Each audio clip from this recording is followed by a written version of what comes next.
नमस्कार दोस्तों, मैं नागेश कुमार कौशिक, आपका केडीएच राजस्थान में स्वागत है।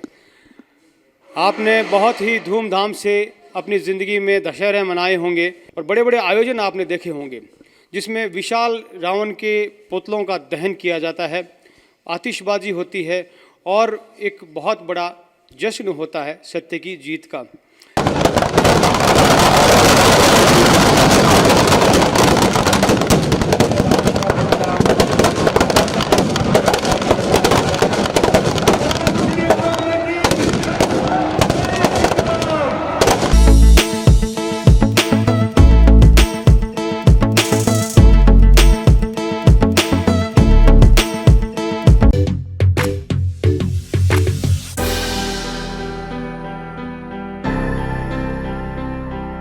लेकिन आज मैं उस पर्दे के पीछे कलाकार से आपको मिलवाऊंगा जो लोग इन रावण के बड़े बड़े पुतलों को तैयार करते हैं। मैं इस वक्त मौजूद हूं राजस्थान के सीकर जिले के खंडेला कस्बे में। सुंदर आतिशबाजी, आकर्षक रोशनी का आनंद लेते हुए सोने की लंका रावण की जो बनाई गई थी उसका दहन करते हुए दिखाया जा रहा है और बहुत ही सुंदर कलाकारों के द्वारा ये तैयारी की गई है। प्रशिक्षित कलाकार होते हैं जो इस तरह की आतिशबाजी करके दिखाते हैं। बड़े बड़े रावण के पुतलों का दहन आपने कई बार देखा होगा, लेकिन मैं आज आपको मिलवाऊंगा कि जो रावण के पुतले जो खंडेला में तैयार होते हैं।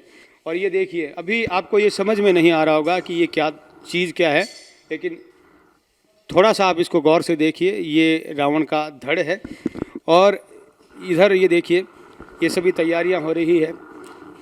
ये रावण के पुतले के हाथ पैर हैं और वो चेहरा तैयार हो रहा है। विजयादशमी आ रही है और आतिशबाजी के लिए प्रसिद्ध खंडेला के पुतला बनाने वाले कारीगर, उनसे आज मैं मिलाऊंगा राम बाबू, जो कि यहाँ पर अभी कार्य में जुटे हुए हैं और यहाँ के इस पुतले के डेकोरेशन यहाँ पर कर रहे हैं। बहुत स्वागत करूँगा और थोड़ा बताएं परिचय कि आप ये जो रावण के पुतले वगैरह बनाने का जो ये आतिशबाजी का ये काम है, ये कब से कर रहे हैं?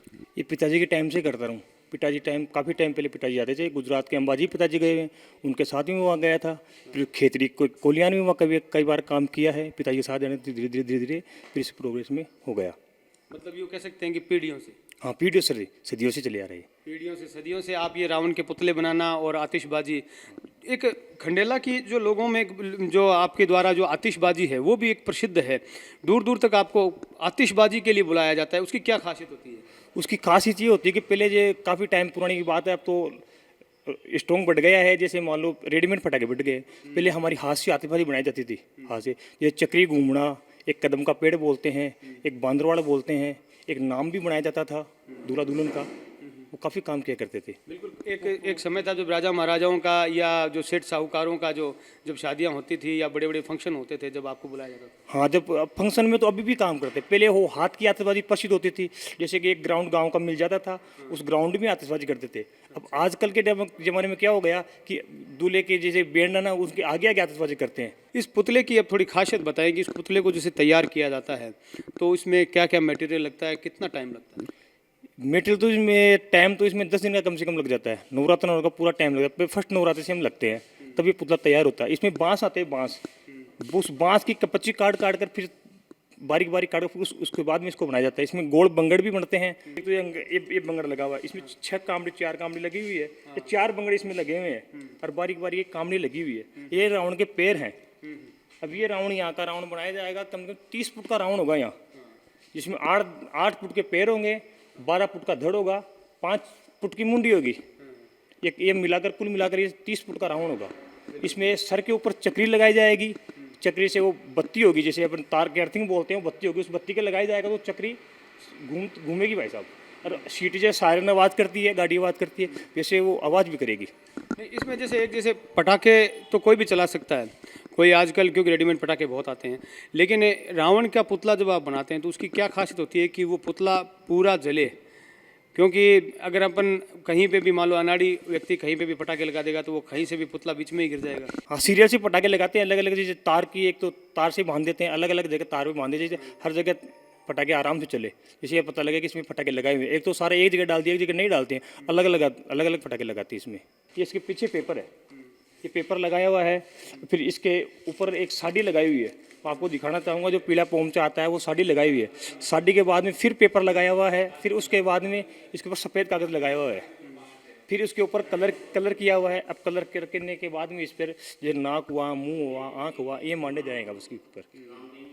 काफ़ी टाइम से खंडेला के अंदर क्या है, काफ़ी टाइम में हमारे बाप दादा परदादा काफ़ी टाइम सदियों से करते आ रहे। अब हमारे परिवार के हैं, रावण बना रहे हैं, श्रीमाधोपुर भी, रिंगस भी और कांवट भी, और सीकर का जो मेन है पुतला बनता है वो भी हमारे परिवार के द्वारा ही बनाया जाता है। अच्छा, आपका ये पूरा परिवार इसमें जुटा हुआ है? हाँ, पूरा परिवार इसमें जुटा हुआ है। पहले आतिशबाजी का काम भी था, अब वो क्या है, चलन के हिसाब से आतिशबाजी का काम कम हो गया है और रेडीमेड आतिशबाजी चल गई है। फैंसी आतिशबाजी वो अपना बोलते हैं, वो आतिशबाजी चल गई है, जिसमें रंग बिरंगे तारे निकलना।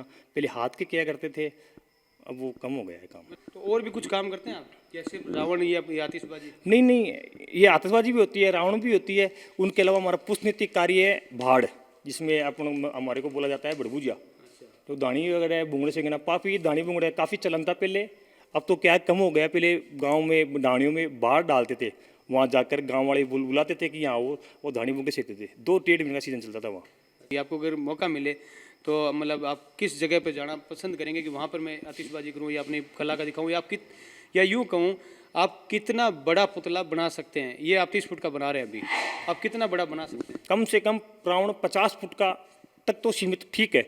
उसके अलावा फिर खड़े करने की थोड़ी व्यवस्था होती है, जैसे क्रेन से खड़ा करना पड़ता है, एक अड्डे बांध कर भी खड़ा करना पड़ता है। अब तमन्ना तो ये है कि एक बार कोटा जाकर आऊँ। सबसे अद्भुत दशहरा जो राजस्थान का सुप्रसिद्ध दशहरा है वो कोटा का है। अब ये तमन्ना की कोटा एक दिन काम करके आए वहाँ। कोटा का जो प्रसिद्ध रावण है वो आप बनाए? हाँ, ये दिल में तमन्ना है।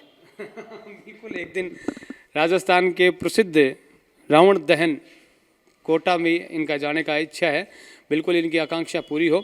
ये था हमारा एक विशेष कार्यक्रम, पर्दे के पीछे उन कलाकारों को दिखाने का, जिस सत्य के विजय के जश्न को हम मनाते हैं, जिस पुतला दहन को हम करते हैं, वो पुतला किस तरह तैयार किया जाता है, किस तरह से उसमें एक मेहनत लगी होती है, और कौन वो कलाकार है जो काम ये सदियों से करते आ रहे हैं। राजस्थान के प्राचीन शहर खंडेला से मैं नागेश कुमार कौशिक, सहयोगी अनिल प्रजापत के साथ आप सभी को विजयादशमी की हार्दिक शुभकामनाएं।